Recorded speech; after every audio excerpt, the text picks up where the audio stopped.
Bonjour, dans cette vidéo, je vais vous parler brièvement de la mise en solution d'une espèce chimique. Je vais le faire sur un exemple, et cet exemple, c'est un cristal ionique, qui est le cristal de chlorure de sodium, tout simplement le sel de cuisine.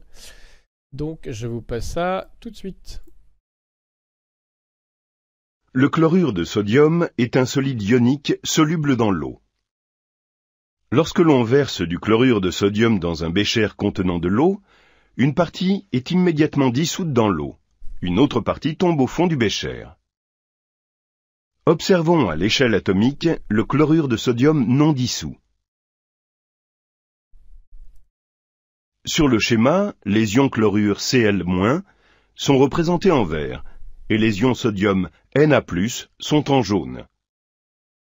Dans un grain de chlorure de sodium, les ions chlorure et les ions sodium sont régulièrement répartis.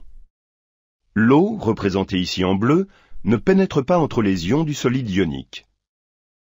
La cohésion du solide ionique est assurée par des forces électrostatiques attractives entre les ions chlorure et les ions sodium. À l'intérieur du solide ionique, chaque ion chlorure est très fortement lié aux autres ions. Il en est de même pour chaque ion sodium. En revanche, les ions en contact avec l'eau sont moins fortement liés aux autres ions du solide ionique. Ils peuvent donc être facilement dissociés du reste du solide ionique. Considérons maintenant une molécule d'eau. L'atome d'oxygène est plus électronégatif que l'atome d'hydrogène. Les liaisons OH sont donc polarisées. Une charge positive plus Q apparaît sur chacun des atomes d'hydrogène et une charge négative moins 2Q apparaît sur l'atome d'oxygène. La molécule d'eau étant coudée, elle possède un moment dipolaire non nul. On dit que la molécule d'eau est polaire. Au voisinage d'un ion sodium Na+, une molécule d'eau s'oriente en présentant son atome d'oxygène. Au voisinage d'un ion chlorure Cl-, une molécule d'eau s'oriente en présentant ses atomes d'hydrogène. La dissolution du chlorure de sodium dans l'eau se déroule en 3 étapes. La première étape est la dissociation des ions du solide ionique. Commençons par la dissociation de l'ion sodium Na+. Les molécules d'eau qui viennent entourer un ion sodium lui présentent leur atome d'oxygène. Des interactions attractives entre les molécules d'eau et l'ion sodium apparaissent alors, diminuant fortement les interactions entre les ions sodium et les ions chlorure dans le solide ionique. L'ion Na+ est alors dissocié du reste du solide. Il en va de même pour la dissociation de l'ion chlorure Cl-. Les molécules d'eau qui viennent entourer un ion chlorure lui présentent leurs atomes d'hydrogène.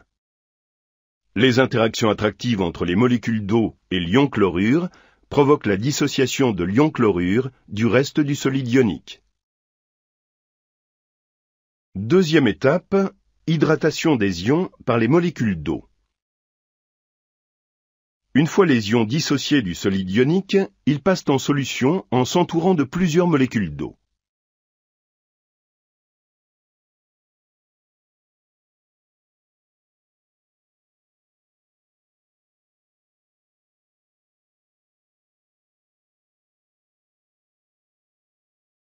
Troisième étape, dispersion des ions dans l'eau.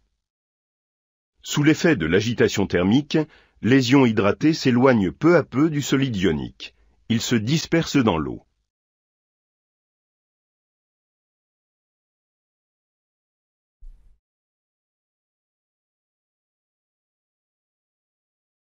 La dissolution d'un solide ionique se déroule schématiquement en 3 étapes. Étape 1, la dissociation des ions du solide ionique. Étape 2, l'hydratation des ions par les molécules d'eau. Étape 3, la dispersion des ions dans la solution.